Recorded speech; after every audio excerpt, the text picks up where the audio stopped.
దేని స్తోత్రం. ఈ రోజున సౌలు ఉన్నప్పుడే దేవుడు దావీదును ఏర్పరచుకున్నాడు. ఎందుకంటే ఇశ్రాయేలు ప్రజలకు రాజు ద కింగ్ ఎవరంటే దావీదు. దేవుడు దావీదును మొదటిగానే తైలాభిషేకము చేత అభిషేకించి ఇశ్రాయేలుకు రాజు నువ్వే అని సమూయేలు ద్వారా దేవుడు ఏం చేసిండు?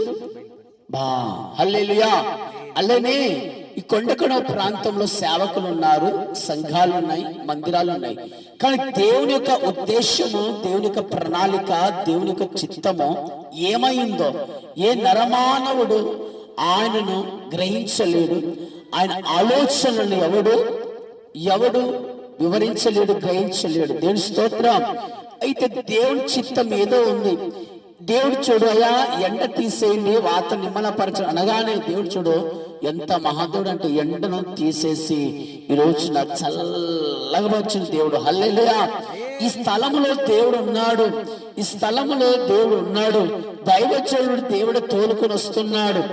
అయితే దేవుడు ఎందుకు ఈ యొక్క స్థలంలో జీసస్ క్రైస్ట్ మిరాకిల్ మినిస్ట్రీ పరిచర్యను దేవుడు ఏర్పాటు చేసిన ఒక మిరాకిల్ జరగాలి. దేవుడి సంఘానికి బిడ్డలు వెళ్తున్నారు, వస్తున్నారు, వాక్యానుసారంగా జీవించేవారు తక్కువ ఉన్నారు. హల్లెలూయా. ఈ రోజున చాలా మంది మందిరానికి వెళ్ళి ఏం చేస్తున్నారంటే కానుకలు ఇస్తారు, దశం భాగం ఇస్తారు, ప్రార్థన చేయించుకొని 10 రూపాయలు 5 రూపాయలు చేతులు పెడతారు. చేతులు పెట్టి చెప్తారు, అయ్యా నాకు సమస్య ఉంది, ప్రార్థన చేయండి అంటే 10 రూపాయలు పెట్టి 10 సమస్యలు, 5 రూపాయలు పెట్టి 5 సమస్యలు అంటే సమస్యకు 1 రూపాయి చొప్పున లెక్కేసుకొని తెచ్చి సేవకుల చేతిలో పెట్టేవారు ఉన్నారు. దేవుని సన్నిధానానికి ఎందుకు రావాలంటే ఏని సమస్యలన్నీ సఫలపరచుకోవడానికి కాదు, కానీ మనం చనిపోతే ఎక్కడికి వెళ్తామో, దేవుని యందు దైవ చిత్తానుసారంగా ఎలా నడవాలి, దేవుని కొరకు నేను ఎలా జీవించాలి, దేవుని కొరకు నేను ఎలా సాక్షి బిడ్డగా ఉండాలి, దేవుని యొక్క రక్తంలో ఎలా కడగబడాలి, దేవునికి నేను విరోధమైన పాపం చేస్తున్నానా, దేవునికి విరోధమైనది ఏదైనా నాలో ఉన్నదా, దేవునికి నచ్చని కార్యాలు ఏదైనా నాలో ఉందా, నా చూపులో కానీ, నా ప్రవర్తనలో కానీ, నా నడువల్లో కానీ, నా డ్రెస్సింగ్లో కానీ, ఇతరులతో మాట్లాడే విధానంలో కానీ ఏదైనా దేవునికి దుఃఖకరంగా నెల ఏమైనా ఉన్నదా అని ప్రభు సన్నిధానానికి వచ్చి అడిగి దాన్ని విడిచిపెట్టుకున్నట్టుగా ఉండాలి. ఈరోజు చాలా మంది చూస్తే వాళ్ళ రోగాలను బట్టు, వారి అప్పులను బట్టు, వారి సమస్యలను బట్టు, ఏదో లవ్లో ఫెయిల్ అయిపోయో, ఏదో పెళ్లి గురించో దేవుని సన్నిధానానికి వచ్చేవారుగా ఉన్నారు. కానీ అయ్యా నీ చిత్తము నేను చెయ్యాలి, నీ కొరకు నేను బ్రతకాలయ్యా, నీ కొరకు నేను జీవించాలని అనుకుంటున్నానయ్యా, అయ్యా నేను నిన్ను ప్రేమిస్తున్నానయ్యా, నిన్ను ప్రేమించాలంటే, నిన్ను అంగీకరించాలంటే, నువ్వు నా హృదయంలోకి రావాలంటే అయ్యా నేను ఎలా ఉండాలేసయ్యా నాకు నేర్పండి అని అడిగేవారు తక్కువైపోయారు. కానీ అప్పులు తీర్చండి, రోగాలను తీర్చండి, నాకు సమస్యలు తీర్చండి, నాకు లోన్లు కావాలా, నా పిల్లలకు పెళ్లిళ్ళు కావాలా, నా అప్పులు తీరిపోవాలా, నేను భూమి కొనుక్కోవాలా, ఇల్లు కొనుక్కోవాలా, నా పొలంలో పంట వేయాలి, గింజలు నాటాలి, సాయం చేయని అడిగేవారు ఎక్కువైపోయారు. అంటే ప్రభు సన్నిధానానికి వచ్చి విరిగి నలిగిన హృదయముతో అడిగేవారు తక్కువైపోయారు. ఈ రోజున గర్వముతో అడిగేవారు ఎక్కువైపోయారు. హల్లెలూయా.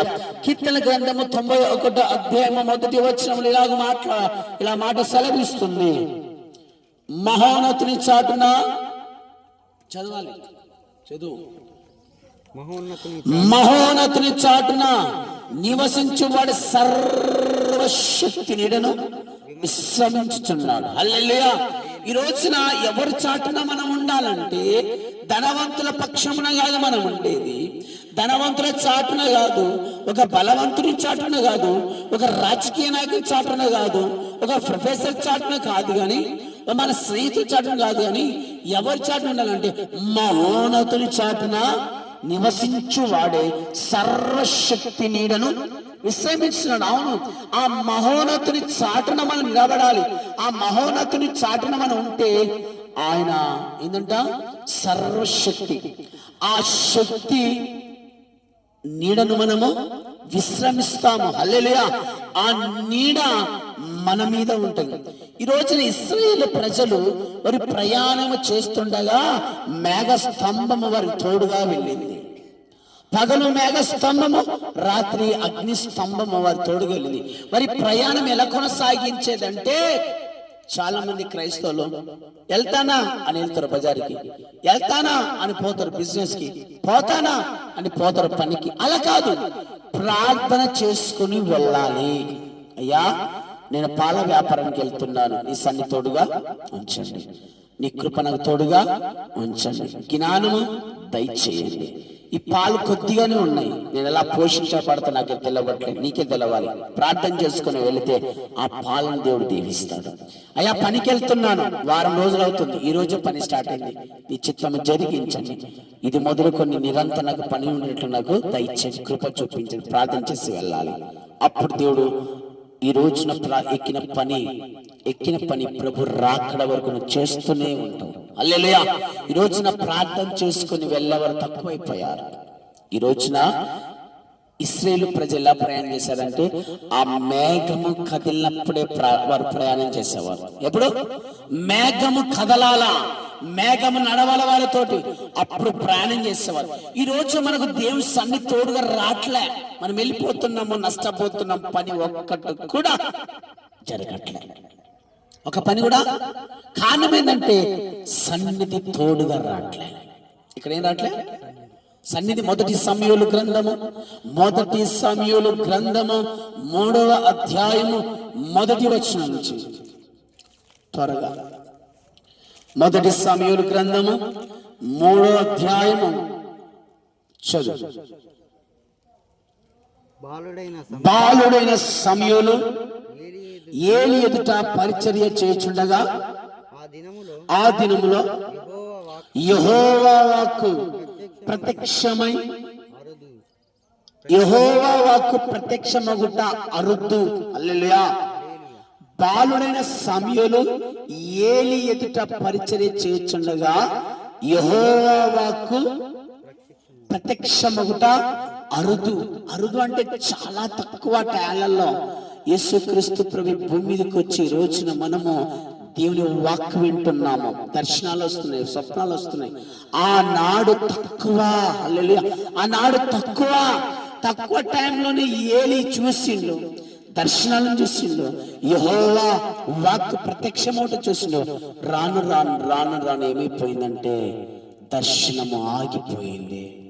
దర్శనము ఏంటిదని చూస్తే వారి పిల్లలే శాపంగా మారిపోయినరు. పిల్లలు చెడిపోతున్నారు తెలిసి కూడా తండ్రి గద్దించలే. వారి బట్టి సంఘం పాడైపోయింది, వారి బట్టి తండ్రి పాడైపోయిండో, చనిపోయిండో. హల్లెలూయా. దర్శనం ఆగిపోయింది. ఈరోజు నా ప్రియ సహోదరుడా, నువ్వు ఎవరివైనా కావచ్చు, నీ దర్శనం పాడు చేసుకోవద్దు, నీ శ్రీకృష్ణ స్వప్నం పాడు చేసుకోవద్దు. ఎందుకంటే అది ఎంత గొప్ప భాగ్యమో దేవుని దర్శనం రావడం, అది ఎంత గొప్ప భాగ్యమో దేవుడు మనతో మాట్లాడటం. ఈ స్వరము చాలా మందికి లేదు. లోకంలో అన్ని జనులకి స్వరము లేదు, లోకంలో అన్ని జనులకి దర్శనం లేదు, లోకంలో అన్ని జనులకి ప్రవచనం లేవు, లోకంలో అన్ని జనులకి ఇటువంటి వాగ్దానాలు లేవు వాళ్ళకు. హల్లెలూయా. వారు వచ్చి ఏం చేస్తారంటే, నా దగ్గర చాలా మంది వస్తారు, ప్రార్థన చేయించుకొని వెళ్తారు, మరలా వస్తారు. ఏందమ్మంటే, మీ నోటి నుంచి ఒక్కసారి కార్యం జరుగుతుందా చెప్పండి. ఏమనొస్తారు? మీరు ప్రార్థన చేసిందండి, కానీ మీ నోటిలో నుంచి ఏదంటే అది జరుగుతుంది. మీరు చెప్పండి. ఇప్పుడు చెప్పమంటే నేను ఎక్కడ చెప్తానమ్మా, నేను దేవున్నా నీకు, తర్వాత దేవుడు ఇచ్చినట్టు చెప్తే లేదు. ఆ వాక్ కోసం ఎదురు చూస్తూ ఉన్నారు. జరిగిపోతే ఈ సంవత్సరం ఈ నెల అంటే కాలు మొక్కిపోతా ఉంటారు. హల్లెలూయా. నాకు ఒక దేవుని బిడ్డ కోసం ఎప్పుడో 2 నెలల కిందటి దేవుడు నాతో మాట్లాడాడు. ఏమనంటే, వీరిని నేను తీసుకుంటున్నాను అని ప్రభు నాతో మాట్లాడాడు.